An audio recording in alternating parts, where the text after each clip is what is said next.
जय श्री राम। वास्तव में सुखी कौन है? सुखी वो है जिसके पास भौतिक संसाधन उपलब्ध है, या सुख कहीं आंतरिक चीज है, किसी मन की वस्तु है जो किसी भौतिक सुख का मोहताज नहीं है। समझने की जरूरत है और इसके लिए एक दृष्टांत देखते हैं। होता यूं है कि एक भिखारी किसी दिन एक किसान के घर भीख मांगने जाता है। ठीक उसी समय किसान अपना खेती बाड़ी करके घर पे आता है, अपने बच्चों को चाटता है, चूमता है, पुचकारता है। उसकी पत्नी हाथ लोटे में जल लेकर के आती है, हाथ वगैरह धुलवाती है। उसके घर में चने की रोटी बनी होती है। वो चने की रोटी अपने बच्चों को और अपने पति को देती है, और तब तक उनको दृष्टिगोचर होता है कि भिखारी दरवाजे पर खड़ा है। तो एक मुट्ठी चन्ना निकाल करके वो भिखारी को दे देती है। भिखारी चलते बनता है। रास्ते में भिखारी सोच रहा है, हमारा भी जीवन कोई जीवन है क्या? हमें रोटी रोटी के लिए मोहताज होना पड़ता है। वो किसान को तो देखो, स्वयं अपने खेत में अन्न पैदा करता है। उसकी पत्नी है, उसके बच्चे हैं, और सब कितने प्यार से घर में रह रहे हैं। वास्तव में सुखी तो ये किसान है। ऐसा सोचते हुए भिक्षुक आगे बढ़ गया।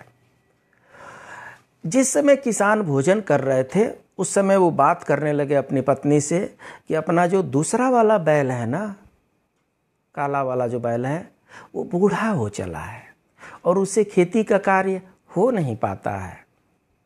कुछ पैसे मिल जाते तो दूसरे बैल की व्यवस्था कर लेते। खाना पीना खाते हैं और उसके बाद से साधो राम महाजन के पास पहुंच जाते हैं। महाजन के पास पहुंचने के बाद से उनको बहुत ही विनती करते हैं, नमन करते हैं, प्रार्थना करते हैं कि हे सेठ जी, मेरा एक बैल बूढ़ा हो गया है और खेती करने के लिए मुझे बैल खरीदने की ज़रूरत है। अगर कुछ पैसे उधार मिल जाते। पहले तो साधु राम महाजन बहुत आनाकानी करते हैं, खरीखोटी सुनाते हैं, परंतु बाद में 1 रुपये पर सैकड़ा सूद के हिसाब से साधु राम महाजन किसान को पैसे दे देते हैं। किसान पैसे लेकर के आते हैं, बैल खरीदते हैं, और किसान सोचने लगते हैं, अपना भी जीना कौन सा जीना है। बड़ी मुश्किल से 2 वक्त की रोटी उत्पन्न कर पाते हैं, और जब कभी भी 5-10 रुपए तक की भी जरूरत पड़े तो सेठ के घर जाकर के हाथ फैलाना पड़ता है। वास्तव में सुखी तो साधु राम सेठ है। तो सुख जो है, भिखारी के नज़र में सुखी किसान है, किसान के नज़र में सुखी साधु राम महाजन है। अब होता यूँ है कि ये साधु राम महाजन जो हैं, वो शहर में एक बड़े सेठ जी होते हैं, उनके यहाँ से कपड़े ला करके बेचते होते हैं। तो वो शहर में सेठ जी के पास चले जाते हैं, और सेठ पृथ्वीचंद वहीं पे बैठे होते हैं। उनसे ये थोड़े बहुत कपड़े लेते हैं, और उसी समय सेठ पृथ्वीचंद के पास उनके अलग अलग शहरों से सूचना आने लगती है।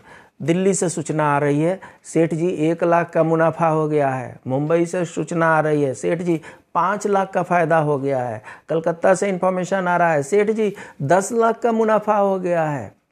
ये सब सुन करके उसके बाद से जो साधु राम महाजन है, अपनी कपड़े का गठरी लेते हैं और निकल पड़ते हैं अपने गांव के लिए। सोचने लगते हैं, ये भी जीना कोई जीना है। थोड़े बहुत कपड़े लेकर के अपना व्यापार करता हूँ, उसमें भी घाटा हो जाता है। और एक सेठ पृथ्वीचंद है, 5 लाख 10 लाख के मुनाफे होते हैं इनके, नौकर चाकर हैं इनके पास। वास्तव में सुखी तो सेठ पृथ्वीचंद हैं। तो यहाँ पर से फिर से जो वास्तव में सुखी जो है, वो भिखारी से किसान, किसान से महाजन, महाजन से सेठ पृथ्वीचंद हो गए। इसके बाद क्या होता है, जिस समय पृथ्वीचंद बैठे ही होते हैं, उसी समय एक दूसरे शहर से इंफॉर्मेशन आता है कि 20 लाख का घाटा हो गया है। ये सुन करके तो पृथ्वीचंद का जैसे कि सरदर्द होने लगता है। इसी बीच उनका नौकर उनको बताता है, राय बहादुर सेठ जी के यहाँ लाट साहब की आज दावत है और उसमें आपका निमंत्रण है, सो गाड़ी तैयार है, चलें। सेठ पृथ्वीचंद उस गाड़ी में बैठते हैं और वहाँ पर चले जाते हैं।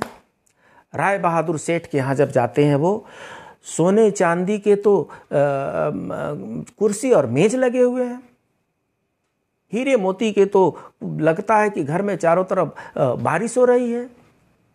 और राय बहादुर सेठ के पास आकर के कलेक्टर, कमिश्नर, मंत्री आकर के सब हाथ मिला रहे हैं। लाट साहब आते हैं और उनके साथ सभी लोग बैठ करके चाय पीते हैं और चाय पीने के बाद से पृथ्वीचंद जी मौका निकाल करके राय बहादुर सेठ से हाथ मिलाते हैं और उसके बाद से चलते बनते हैं। रास्ते में सेठ पृथ्वीचंद सोच रहे हैं, अरे अपना जीना भी कोई जीना है। एक जगह 5 लाख रुपए का फायदा होता है तो दूसरी जगह 10 लाख का नुकसान हो जाता है। एक जगह का भरते हैं तो दूसरी जगह का मुसीबत बढ़ जाता है। राय बहादुर सेठ को देखिए, इनके पास तो लाट साहब, अंग्रेजों के पहले जो बड़े अफसर होते थे उनको लाट साहब कहते थे, लाट साहब इनके यहाँ दावत पे आते हैं। कलेक्टर, कमिश्नर इनसे हाथ मिलाते हैं। वास्तव में सुखी तो राय बहादुर सेठ ही हैं। ये सोच रहे हैं, सोच करके वो घर चले जाते हैं। इधर क्या होता है, लाट साहब के चले जाने के बाद से राय बहादुर सेठ के सर में दर्द होने लगता है। हकीमों को, डॉक्टर को, सबको बुलाया जाता है और दर्द से वो करा रहे हैं। तभी अचानक उनका जो नज़र है वो खिड़की के बाहर पड़ता है और खिड़की के बाहर जब उनकी नज़र पड़ती है तो देखते हैं एक फटा चीटा कपड़ा पहने भिखारी एक डंडा लेकर के और भगवान का नाम लिए जपते हुए वो गुजर रहा है।